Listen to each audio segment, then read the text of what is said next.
Hey everyone, this is Michael again and welcome to another movie review. And today's movie that I'm going to review is, this is a very special review. This is going to be my review and retrospective of this film because today marks the 20th anniversary of this film. Since it was released back in 1996, today is the exact same day this film came out, and it's turned 20 years old today. Can't believe it though. And it's a childhood classic, one of 90s kids' favorite films. Whenever people that grew up in the 90s talk about the films that they watched during the 90s and through their childhood, this film is on there.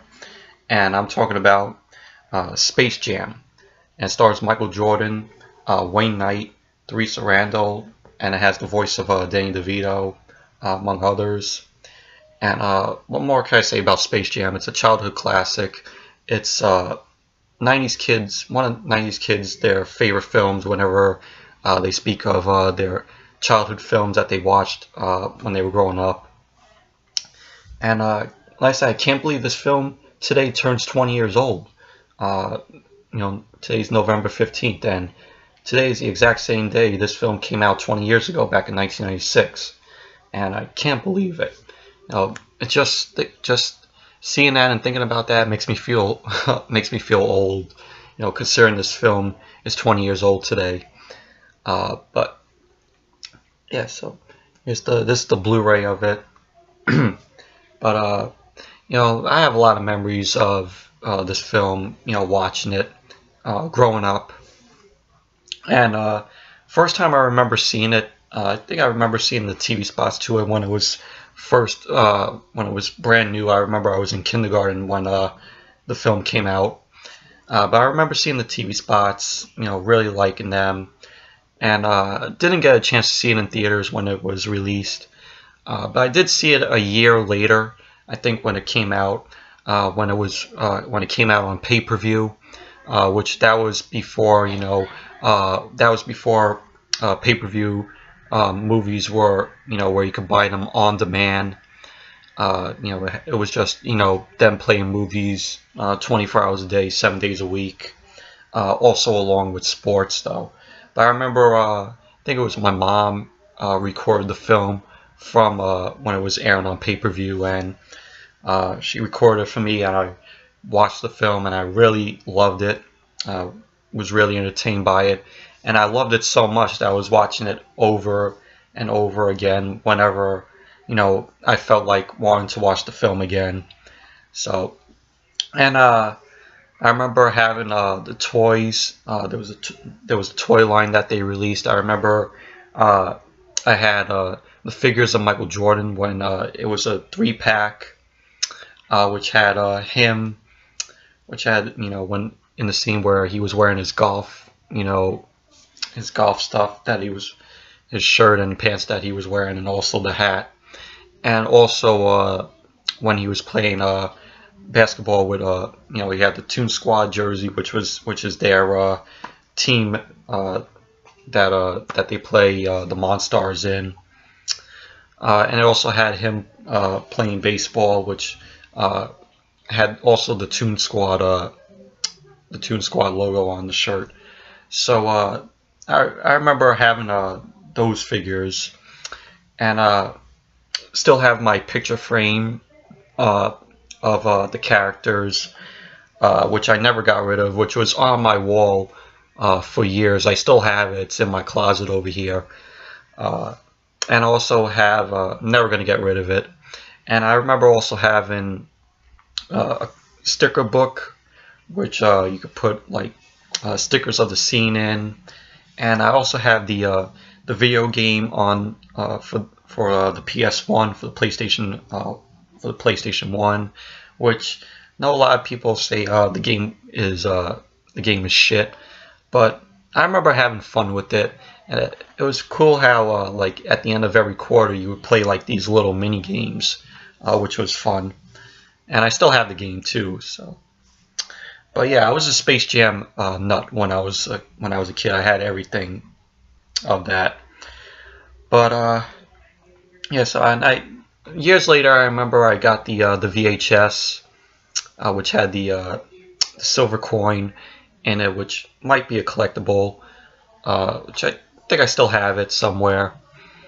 But I had the film on all three formats. I had it on VHS, DVD, but not the 2-disc special edition one. It was the old DVD that was given to me from my uncle, and also I have it now on Blu-ray, which it's really cool that I own the film on all three formats.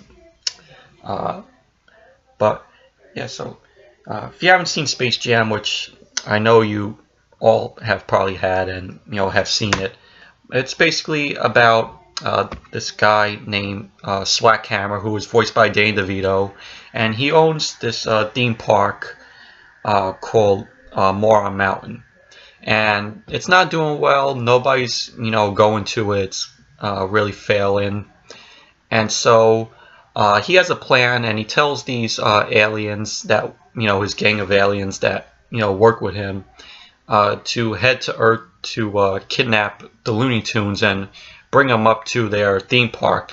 So if they bring the Looney Tunes up to their theme park, the theme park will be a hit, and everybody will start coming to it. And so they go. The aliens go there, and the Looney Tunes challenge them to a basketball game to determine their fate. If the Looney Tunes win, they don't have to go with them to Moron Mountain. And so the aliens end up taking the talent from NBA players who were big at the time, like Charles Barkley, Patrick Ewing, and they take their talent, their powers, they're put into the basketball, and when these little aliens touch the basketball, they end up becoming big, like these monsters, very gigantic guys. And so with that going on, the Looney Tunes end up kidnapping Michael Jordan and telling Michael Jordan that to help them with this basketball game, so they don't have to go up to Moron Mountain to work for this guy and those aliens. And pretty much that's basically what the plot of the film is. And it's a combination of live action and animated, and really the writing to the film is really entertaining. Really enjoy. And you got like a lot of other people, a lot of them playing themselves. Like Bill Murray plays himself in the film, who is Michael Jordan's friend. Also, Larry Bird plays himself as Michael Jordan's friend. Wayne Knight plays Stan Pollock, who is a publicist to make sure that nobody bothers Michael. And when I always think of Wayne Knight, I always think of his famous character Newman on Seinfeld, from Seinfeld, which that's a very classic character. Theresa Randle plays Juanita Jordan, who is Michael Jordan's wife in the film. And then you have the big NBA players who were big at that time play themselves. Like Charles Barkley, Patrick Ewing, Larry Johnson, Sean Bradley, Muggsy Bogues, I think that's how you pronounce his name. Big NBA players at the time are in the film, which are all retired now. And in one scene you also have Dan Castellaneta, who in the scene where the aliens are in disguise, like they're in a trench coat and a hat, and they watch the Suns game and the Knicks game at Madison Square Garden, and that's where they steal Charles Barkley and Patrick Ewing's talent. He's there, but if you don't know who he is, Dan Castellaneta, he voices Homer Simpson on The Simpsons, which everyone knows. So, and this was the first film to introduce Lola Bunny, who is a female rapper who plays with the Toon Squad, Michael Jordan and the Looney Tunes' team to defeat the Monstars. And she's the love interest for Bugs. She's voiced by Kat Sushi, who Suchi, I think that's how you pronounce her last name, but I always remember her voicing, she's big from voicing Betty and Phil and Lil on the Rugrats, which I mainly recognize her from. But she's done a lot of voicing stuff too. Danny DeVito, who voiced Swackhammer in the film, really cool. Does a good job voicing him. And it's just a fun film. It's not perfect or great, but it's a fun film, and it's a childhood classic of mine. Like every kid who grew up in the '90s has this on their films from their childhood list. But yeah, it's just a fun film, and it has the film has a really great soundtrack too. One of the best soundtracks out there. Of course, the main theme song of the film is R. Kelly's "I Believe I Could Fly," which is really amazing song. One of my favorite songs from R. Kelly. And it also has Seal's "Fly Like an Eagle," which is another one of my favorite songs. When I always think of those two songs or listen to them, I always think of this film because it's from the film that they're from. Has a lot of other songs from the soundtrack, like the beginning song by the Quad City DJs, the Space Jam song, which is really another really awesome song that opens the film, for its opening credits. But it has every, the soundtrack is really awesome. Though like I said, one of the best soundtracks out there. And the film was a success when it came out. Had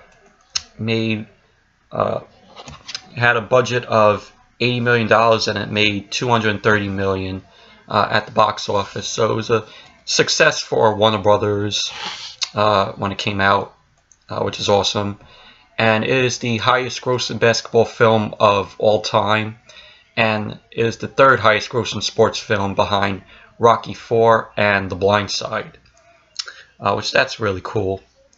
And they want to do a sequel to the film, which sadly the production is going to start soon, and LeBron James is going to star in it. Why do we need a sequel to Space Jam? Do we really need a sequel? Who was asking for a sequel? Nobody. So, but yeah, I know it's going to be a direct-to-DVD shit film when it comes out. And the Space Jam is a childhood, like I said, it's a childhood classic. If you haven't seen it, check it out. I say it's a lot better than Looney Tunes Back in Action, which came out 7 years later in 2003. So, but this is a good Blu-ray. Has a commentary. It has the features from some of the features from the special edition. Although one music video is missing from the Blu-ray, but the features has a commentary with Bugs Bunny, Daffy Duck, and Joe Pytka. I think that's how you pronounce his name. And it has a featurette jamming with Bugs Bunny and Michael Jordan. Sorry about that, but I was saying that has a commentary with Bugs Bunny, Daffy Duck, and director Joe Pytka. I think that's how you pronounce his last name. A featurette jamming with Bugs Bunny and Michael Jordan. 2 music videos, Seal's "Fly Like an Eagle," and the movie cast Monstars anthem, "Hit 'em High" theme, their theme song, the Monstars anthem in the film, that hit 'em high, and mo, like that, how it goes. And then also it has the trailer to it. But the only feature that's missing from the only music video that's missing from this Blu-ray is R. Kelly's "I Believe I Could Fly" song. Let me just check and see if any more features are missing from the special edition. Uh, just gonna look it up.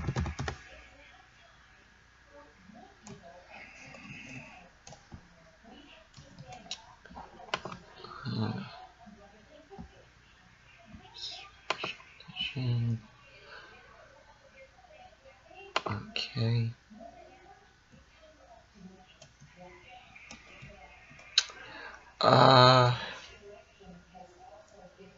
Yeah, it has, and also the DVD, the Blu-ray is missing 4 Looney Tunes, I think cartoons there.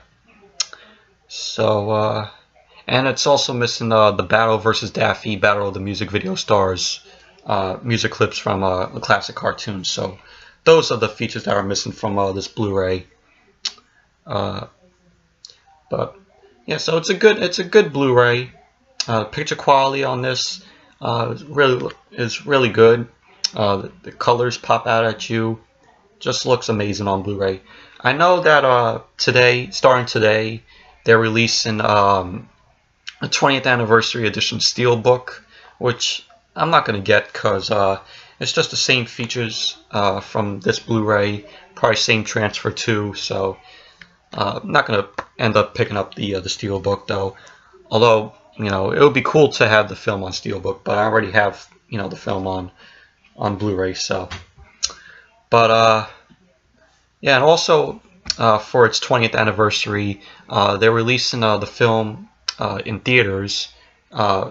They did it on Sunday, this past Sunday, and so tomorrow's the final day that they're going to be showing the film in theaters. So if you want to see Space Jam, sorry about that again, but I was saying if you want to see Space Jam in theaters, tomorrow is the final day that they're going to be showing it.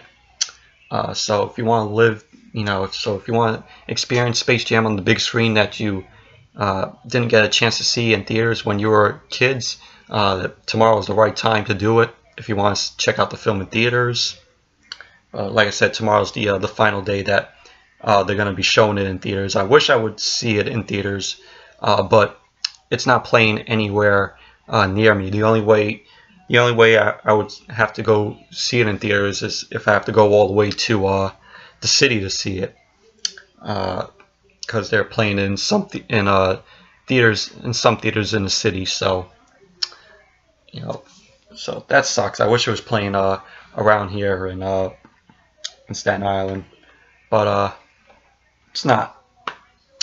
So yeah, so anyway, Space Jam, it's a childhood classic. If you haven't seen it, highly would recommend it, highly would check it out. It's a fun film, still holds up to this day. It's not perfect, not a perfect film, but it's a fun film. And like I said, it's definitely better than Looney Tunes Back in Action that came out, you know, 7 years later. Even though it was directed by Joe Dante, it's one of his weakest films, though. But yeah, so would highly recommend Space Jam, childhood classic. And like I said, it's on a lot of 90s. It's on a lot of 90s kids movies list that they grew up, you know, watching. So, but yeah, give Space Jam a watch. You know, and like I said, I can't believe the film is 20 years old today. So, can't believe it. So yeah, so that's it for my review of Space Jam, 20th anniversary review / retrospective on the film. Thank you all for watching, and until the next video, which will probably be my Survivor Series review, which is coming up. Survivor Series is coming up this Sunday. Definitely looking forward to it. I had a great brawl last night at the end of Raw with Team Raw and Team SmackDown. Just definitely looking forward to it, and hope, you know, SmackDown's going to be good tonight, with The Undertaker coming back and you know, returning, and also Edge returning for SmackDown's 900th episode tonight. So, but yeah, my Survivor Series review will probably be up next Monday. So yeah, so until that video, thank you all for watching, and I'll see you all later. Bye.